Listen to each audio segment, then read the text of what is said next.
Karena kalau cuma kritikan yang membangun di bagian mana yang dibangun, nggak dijelasin juga percuma ya.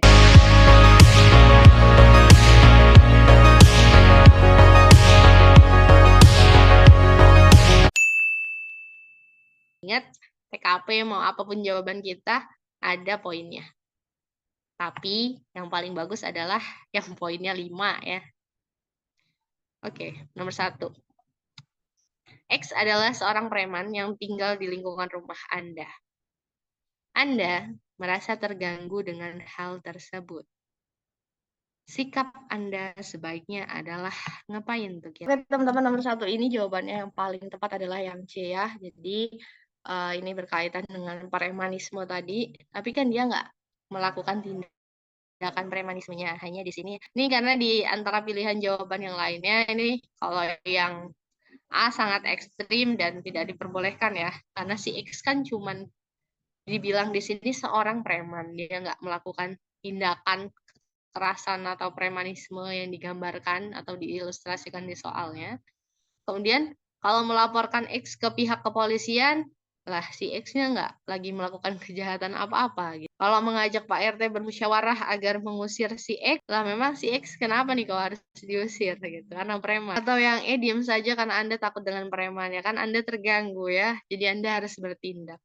Dan salah satu jawaban yang tepat adalah yang C. Pimpinan di kantor Anda ingin mengadakan bimbingan iman dan takwa rutin di hari Jumat dan mengundang penceramah yang Anda kurang sukai. Sikap Anda yang mana? Untuk soal ini, karena pimpinannya kan baru ingin mengadakan ya, ingin mengadakan bintang. Di mana kasusnya penceramahnya kurang Anda sukai. Terserah Anda gitu ya, suka nggak suka sama penceramahnya. Tapi ini kita berkaitan dengan kita sebagai bawahan. Jawaban yang paling tepat adalah yang D ya, mendukung dan rutin. Kenapa kok mendukung dan rutin? Kalau cuma mendukung aja,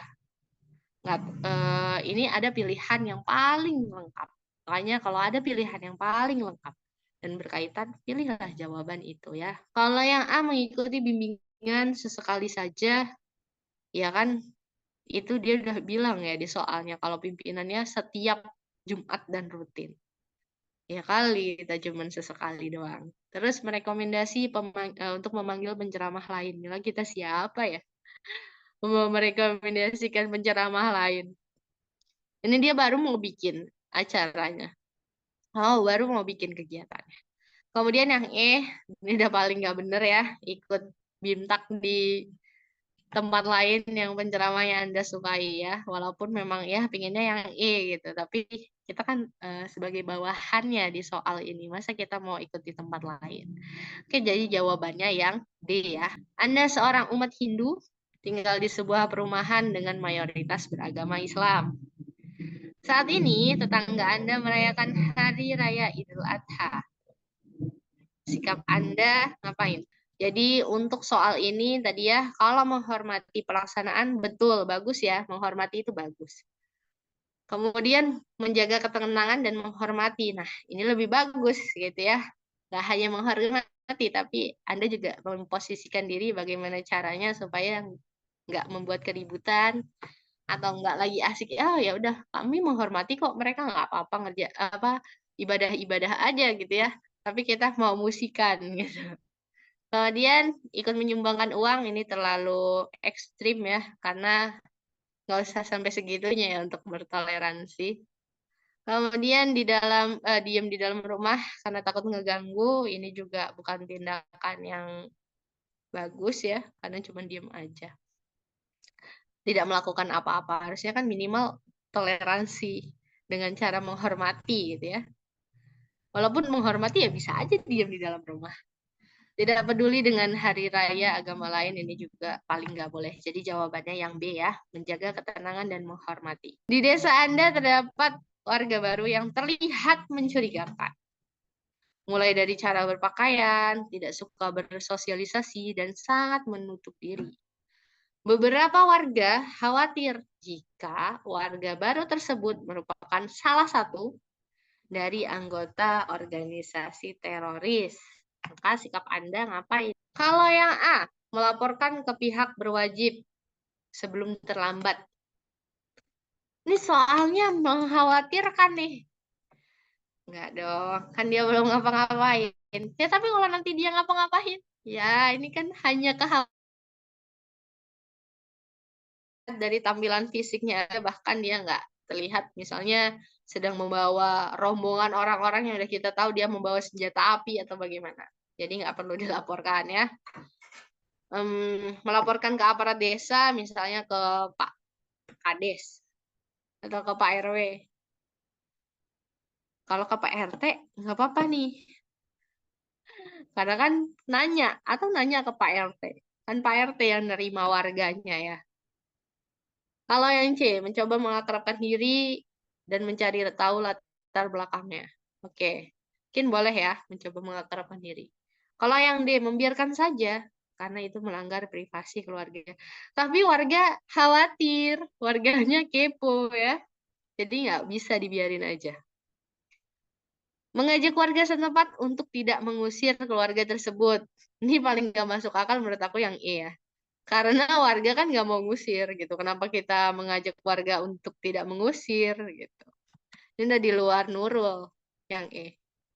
Jadi ini jawabannya yang C ya. Mencoba mengakrabkan diri boleh. Kemudian kalau emang sangat penasaran, ya silakan mencari tahu latar belakang. Itu adalah salah satu tindakan kita ketika ada rasa terancam. Kantor Anda dihebohkan oleh kabar bahwa salah seorang di kantor Anda terpapar paham radikalisme. Sehingga besok pagi pimpinan Anda mengundang semua pegawai untuk memberikan usulan terkait paham radikal yang telah masuk ke perusahaan Anda. Oke, sikap Anda ngapain tuh? Berikan usulan jika berita tentang pegawai yang terpapar radikal itu terbukti, perusahaan harus segera memberhentikan pegawai tersebut tanpa melihat seberapa tinggi jawabannya. Agak ekstrim tapi bolehlah. Mengusulkan adanya jadwal rutin siraman rohani untuk semua pegawai agar mereka tidak terpapar paham radikalisme. Ini boleh juga. Mengusulkan agar mencari pegawai yang terpapar radikal tersebut, kemudian melaporkan ke pihak yang berwenang untuk mengatasi masalah tersebut. Nah iya kalau itu udah pasti, kalau belum gimana?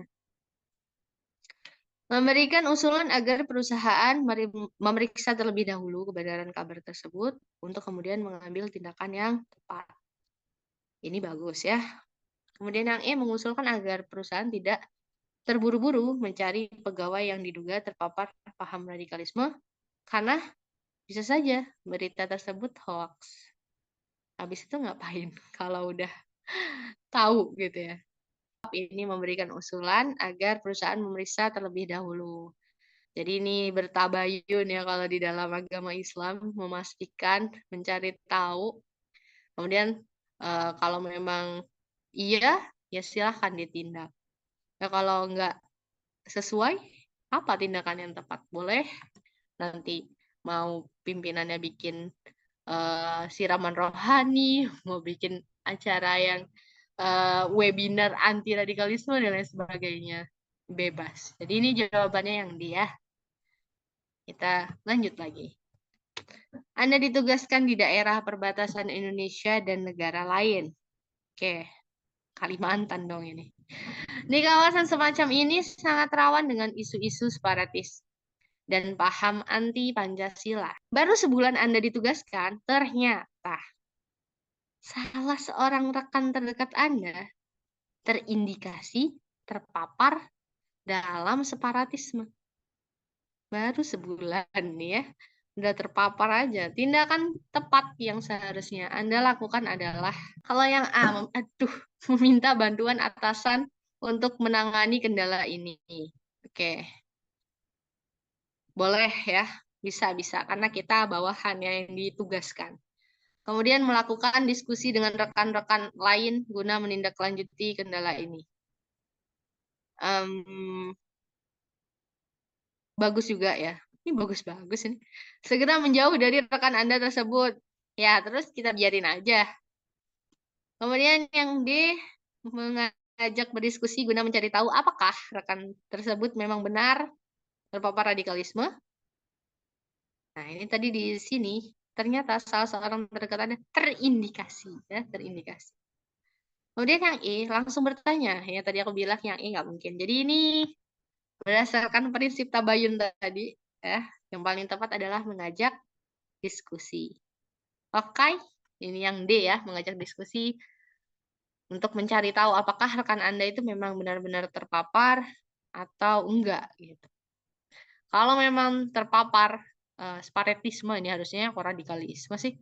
Terpapar separatisme, berarti kan ini sudah anti Pancasila. Silahkan dilaporkan ke pihak yang berwajib. Desa Sungai Penuh. Ini kenapa aku susah ngomong ya? Desa Sungai Penuh mendapat seorang kepala desa baru yang terkenal bijak dan dapat dipercaya. Kepala desa tersebut adalah Anda. Suatu ketika Anda mendengar warga membicarakan seorang pemuda asing dari desa seberang yang sering berkunjung ke salah satu rumah di desa mereka, ya, desa Anda lah, ini kan Anda kepala desa. Pemuda tersebut terlihat mencurigakan dan asing. Ya, nggak kenal lah, beda desa. Masyarakat khawatir pemuda ini berpotensi menimbulkan masalah di desa mereka. Kok sebagai ketua RT yang bijak dan dipercaya sih tiba-tiba? Kan Anda sebagai kepala desa tadi ya. Sebagai kepala desa yang bijak dan dapat dipercaya, tindakan Anda apa nih? Oke, jawabannya yang B ya. Memperingati warga yang sering berkunjung agar melapor. Oke. Kok warga yang berkunjung sih? Warga yang dikunjungi lah. Kan yang dikunjungi desanya. Oke, yang B ya. Lanjut lagi. Anda merupakan seorang konten kreator sekaligus ASN di pemerintahan kota. Anda sering membuat konten terkait sosial budaya adat di daerah tempat Anda berdomisili. Kok pakai P ini? Meskipun beberapa followers memberikan komentar yang membangun, tetap saja ada beberapa netizen yang memberi kritik pedas dan menghina postingan yang Anda buat. Tidak jarang Anda merasa tersinggung. Yah, ini mah kalau ditanya sikap, menganggap netizen seperti itu wajar dan selalu ada netizen, boleh lah ya. Tapi mungkin ada yang lain. Menerima terhadap segala bentuk kritikan, terutama yang membangun. Ini juga bagus. Mengucapkan terima kasih di setiap kolom komentar yang baik dan buruk. Capek juga ngetiknya ya. Terima kasih Kak, supaya di-subscribe. Ya kalau di YouTube. Siap menerima segala kritikan netizen sebagai bahan evaluasi. Ini juga bagus. Yang E, menjadikan semua komentar sebagai masukan membangun agar konten Anda makin berkualitas. Oke, ini jadi walaupun tersinggung ketika ada komentar yang negatif, kita bisa menerima dan itu jadi salah satu cara untuk gimana sih konten kita menjadi lebih baik lagi ya. Karena, sorry. Karena kalau cuma kritikan yang membangun di bagian mana yang dibangun, nggak dijelasin juga percuma ya. Jadi ini yang paling tepat jawabannya yang E ya. Oke, kita lanjut lagi. Pemerintah daerah Anda memiliki bupati baru yang menetapkan aturan bahwa seluruh pegawai pemerintah wajib mengenakan kebaya setiap hari Kamis. Hal ini membuat Anda tidak nyaman, bukan hanya karena Anda nggak punya kebaya, tapi Anda juga nggak suka menggunakan busana yang terlalu feminim. Kenapa feminisme ini ngetiknya?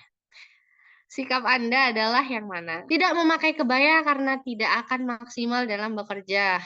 Ya, memang separah apa sih kebaya ya? Ya buat yang nggak suka mah parah, Kak. Ya, tapi kita sebagai bawahan ini harus mentaati aturan. Aturan berseragam ini masalahnya. Mengajak rekan kerja lain untuk tidak memakai kebaya. Apalagi ini, udah nggak suka malah mempengaruhi orang lain untuk nggak suka juga, untuk ikut-ikutan kita. Mencari tahu sanksi apabila tidak memakai kebaya untuk melanggar aturan tersebut. Biar apa? Biar habis itu melanggar. Bernegosiasi dengan atasan Anda. Ya kali, teman-teman. Udah ada aturan mau dinegosiasi gitu. Udahlah bawahan mau negosiasi aturan gitu. Ini juga nggak mungkin yang D. Kalau yang E berusaha membiasakan diri dengan aturan yang terbaru ya. Ini salah satu sikap kita ya di lingkungan kerja. Ketika memang ada aturan yang menurut kita, wah kita nggak suka nih. Tapi selagi aturan itu bukan aturan yang membuat kita melakukan hal-hal yang tercelah, ya silahkan. Kita diwajibkan juga untuk mengikuti aturan tersebut ya. Jadi ini jawabannya yang E. Jadi jawabannya yang E ya. Oke. Anda seorang yang berprofesi sebagai kontraktor dan bisa membangun fasilitas milik pemerintah. Suatu hari Anda mendapat tender untuk membuat jalan aspal di sebuah desa adat. Di mana desa tersebut punya keyakinan bahwa harus diadakan upacara adat dengan tujuan keselamatan pada saat pembangunan jalan tersebut. Nah, ini kan keyakinan warga setempat ya. Jadi sikap Anda sebaiknya ngapain nih? Ya elah, itu kan cuma mitos gitu ya yang A ini ya. Jadi ngapain kita upacara? Nggak bisa karena itu budaya adat yang ada di daerah tersebut ya, yang ada di desa sih tadi, desa adat tersebut. Apalagi desa adat ya. Mendiskusikan dengan tim untuk memutuskan akan dilaksanakan atau tidaknya. Tidaknya apa nih pembangunan? Apa yang mana? Mengikuti upacara adat tersebut dengan terpaksa, ya udah pakai kata-kata terpaksa ini udah nggak benar ya teman-teman. Pokoknya kalau ada di soal, Anda menerima dengan terpaksa. Anda melakukan dengan terpaksa, udah pasti itu bukan jawabannya. Itu kalau dikasih poin juga poinnya 1. Tapi Kak itu yang sesuai dengan karakteristik aku menerima dengan terpaksa. Ya itu tadi ya balik lagi. Walaupun itu nggak sesuai dengan jati diri kita, pilihlah yang diminta sama soalnya. Karena kita tes ini mau memenangkan soal gitu loh. Bukan masalah harga diri kita yang sesuai sama jati diri kita gitu. Kemudian yang D, meminta orang lain untuk mewakili Anda melakukan upacara adat tersebut.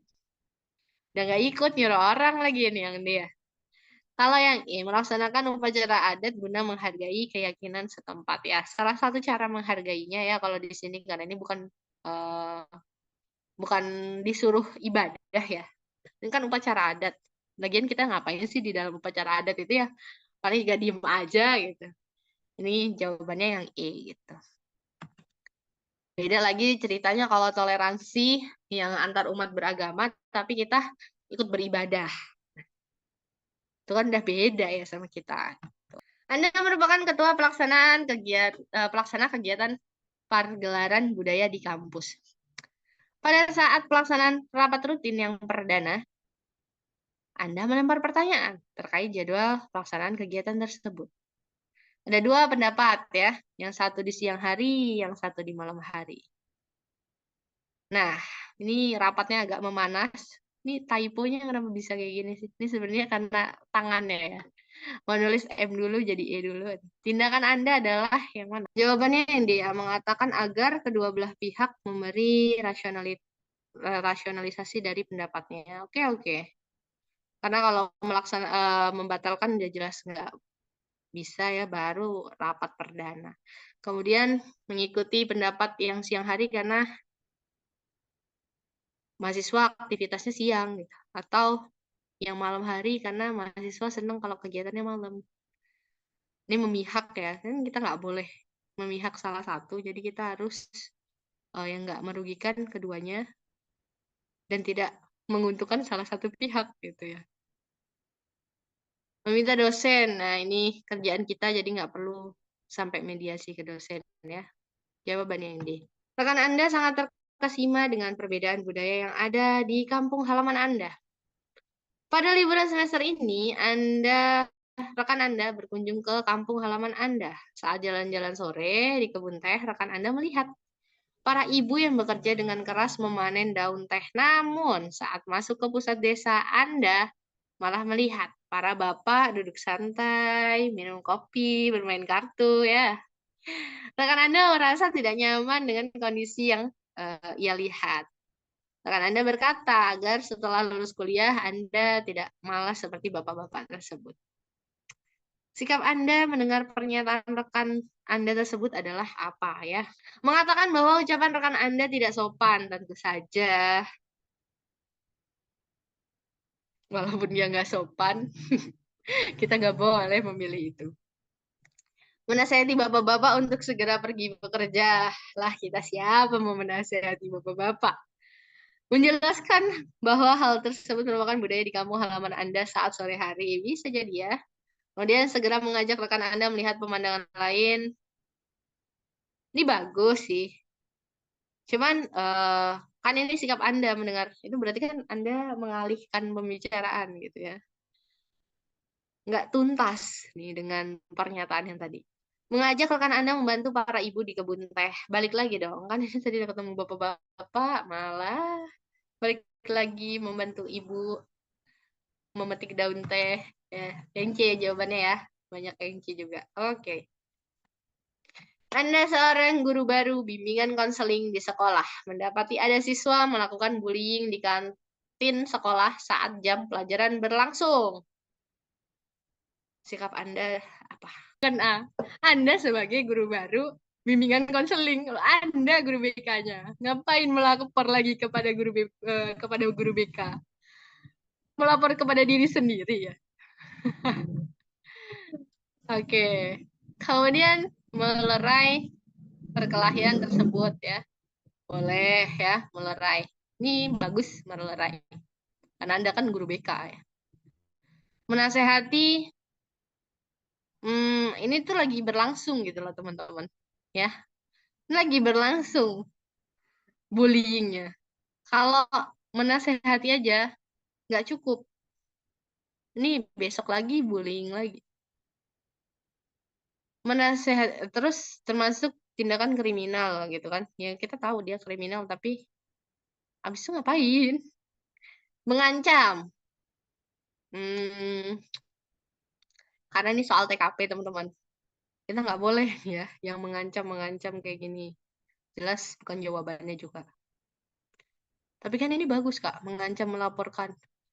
Mengancam kan membuat orang lain terancam gitu loh. Jadi nggak boleh.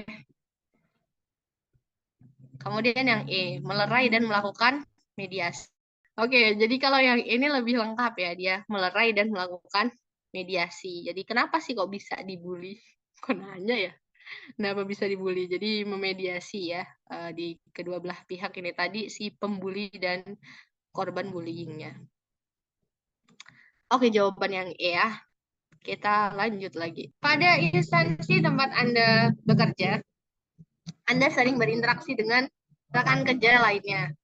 Suatu ketika, salah satu rekan menjadi topik perbincangan. Nah, tukang gibah nih, antara rekan-rekan lain di instansi tersebut.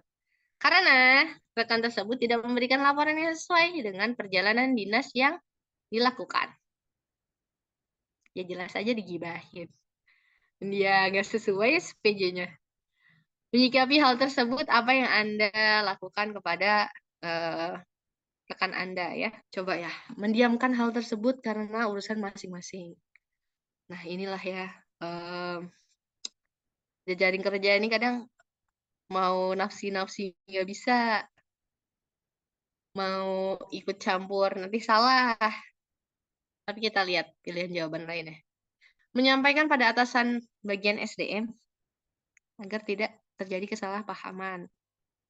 Bukan wewenang kita. Menyampaikan secara langsung, tanpa basa-basi dan tanpa bukti. Kamu itu sedang digibahi oleh teman-teman yang lain. Tapi kita nggak ada buktinya. Menyampaikan dengan baik-baik dengan rekan lainnya bahwa hal itu belum tentu benar. Boleh ya, ini boleh lah kita melerai, mendinginkan teman kita yang lain supaya nggak bersuzon. Yang E, membicarakan permasalahan ini secara baik-baik saat saya dan rekan tersebut ngobrol sharing santai. Ini tadi ceritanya gimana sih? Balik lagi ya ke ceritanya ya. Rekan salah satu rekan Anda menjadi topik perbincangan di antara rekan-rekan lain.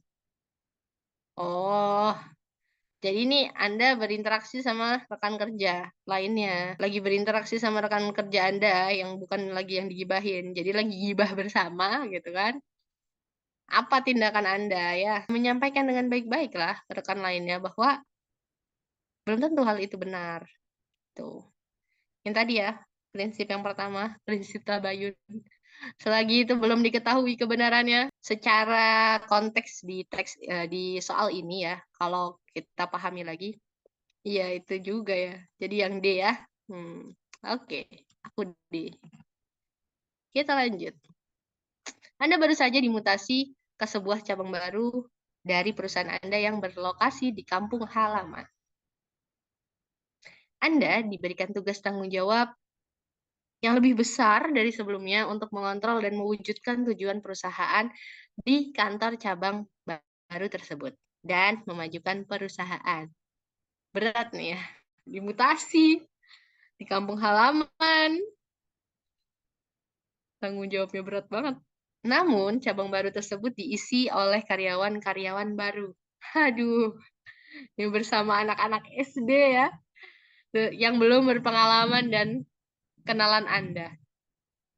Yang Anda lakukan adalah ada sisi negatif, ada sisi positifnya ya. Positifnya adalah karena kita kenal, jadi kita lebih mudah nih ngasih tahunya ya. Memberitahukan kepada karyawan baru tersebut terkait pekerjaan yang harus mereka kerjakan.